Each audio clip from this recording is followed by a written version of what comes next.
अस्सलामुअलैकुम, welcome back to the channel friends. I hope you are fine. हम इस video में protocol assistant services and general administration के paper के next 10 questions को डिस्कस करेंगे। Questions 31 to 40। Question number 31 of the paper was where is the largest sea port of the world situated. दुनिया की सबसे बड़ी बंदरगाह कहाँ पर वाक़ है? तो largest sea port of the world is situated in Shanghai, China. आगे मज़ीद 2 पॉइंट्स देख लीजिए। The busiest sea port of Pakistan is Karachi port and the port of Naples is the sea port of. ये नेपल्स 2 कंट्रीज़ में सिटी है। ये Italy में भी एक सिटी का नाम है नेपल्स और यूएसए में फ्लोरिडा में भी एक सिटी है नेपल्स। लेकिन ये जो द पोर्ट ऑफ नेपल्स है ये इटली में है। ये जो एक फेमस माउंटेन भी अक्सर पूछा जाता है पेपरों में, माउंट वेसुवियस, ये उसके करीब एक सिटी है नेपल्स, या नेपल्स के करीब माउंट वेसुवियस भी है। और द पोर्ट ऑफ नेपल्स भी नेपल सिटी के करीब ही है और ये इटली में सिचुएटेड है। Next question of the paper, Akbar became emperor at the age of. तो बादशाह अकबर जो मुग़ल बादशाहों में तीसरे बादशाह थे, वो 13 साल की उम्र में बादशाह बने थे और ये क्वीन एलिज़ाबेथ वन के कंटेम्प्रेरी थे। ये बात हम पहले डिस्कस कर चुके हैं। ही ascended to the thrown in 1556 और ये 1556 से लेकर 1605 तक मुग़ल तख्त पर बैठते हैं। नीचे इनके बारे में कुछ पॉइंट्स मज़ीद ऐड किए गए हैं। He succeeded his father Humayun in 1556। ये क्वेश्चन भी पूछा जा सकता है कि when did emperor Akbar become emperor, तो ये 1556 में बने थे बादशाह। Akbar was born in the city of, ये भी रिपीटेड क्वेश्चन है कि बादशाह अकबर कौन से सिटी में पैदा हुए थे, तो वो उमरकोट नामी शहर में पैदा हुए थे। Real name of Akbar was, Akbar का असल नाम जलालुद्दीन मोहम्मद अकबर था। ये भी पेपर में पूछा जाता है। Next question, for how many rupees Ranjit Singh sold Kashmir. Ranjit Singh ने कश्मीर कितने रुपयों में बेचा? तो 75 लाख रुपए में रंजीत सिंह ने कश्मीर बेचा था। 7.5 मिलियन रुपीज़, क्योंकि 1 मिलियन में 10 लाख होते हैं तो 75 लाख के 7.5 मिलियन बनते हैं।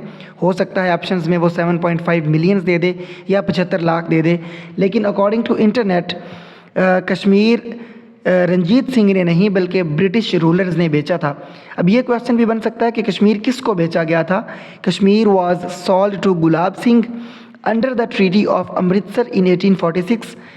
अब किस ट्रीटी के तहत, किस मुआहिदे के तहत कश्मीर को बेचा गया था, ये भी सवाल पेपर में पूछा जाता है। तो वो ट्रीटी ऑफ अमृतसर। और कब बेचा गया कश्मीर? 75 लाख रुपयों के एवज़ गुलाब सिंह को। तो 1846 इसका आंसर है। Kashmir was sold to Gulab Singh under the treaty of Amritsar in 1846। Next question, Pervez Musharraf resigned in. सदर परवेज़ मुशर्रफ ने इस्तीफ़ा कब दिया था? तो इसका करेक्ट आंसर है 2008 में। Pervez Musharraf resigned in 2008 and he remained the 10th president of Pakistan from 2001 to 2008। उनका स्टार्टिंग टाइम भी पूछा जा सकता है कि वो पाकिस्तान के 10वें सदर कब बने। तो 2001 में वो पाकिस्तान के सदर बने और 2008 में उन्होंने इस्तीफ़ा दिया and he was the 10th president of Pakistan. Next question number 35, tides are caused by the gravitational pull of the.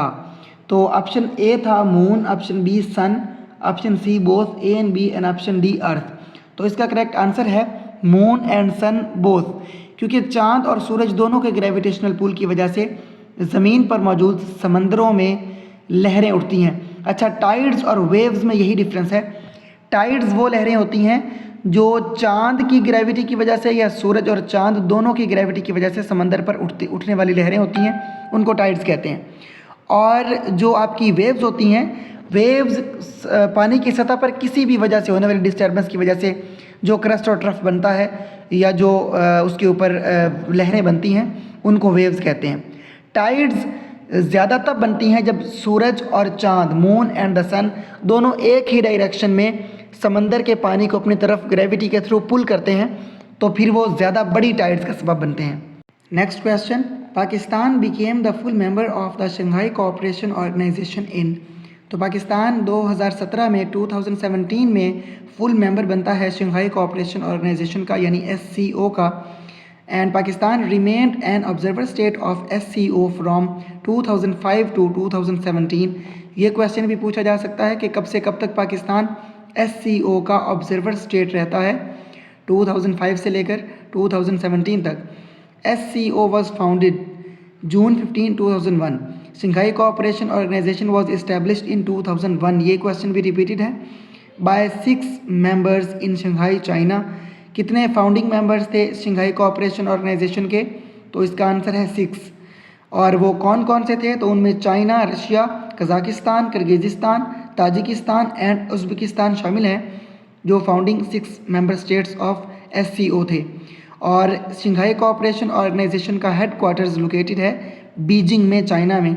ये भी पूछा जा सकता है कि where is the headquarters of SCO located? तो वो बीजिंग में है, चाइना में। Next question, Quaid-e-Azam mausoleum is located in which city? तो कायद-ए-आज़म का, अब ये क्वेश्चन उसने घुमा दिया है, कायद-ए-आज़म टॉम एक्चुअली पूछा हुआ है। तो कायद-ए-आज़म साहब का मकबरा कराची में है। कायद-ए-आज़म मौज़ोलियम और tomb is located in Karachi. Question number 38, dash was not built in a day? तो ये सेइंग है, Rome was not built in a day. Options में जिनीवा था, मिलान था, ट्यूरिन था और रोम था।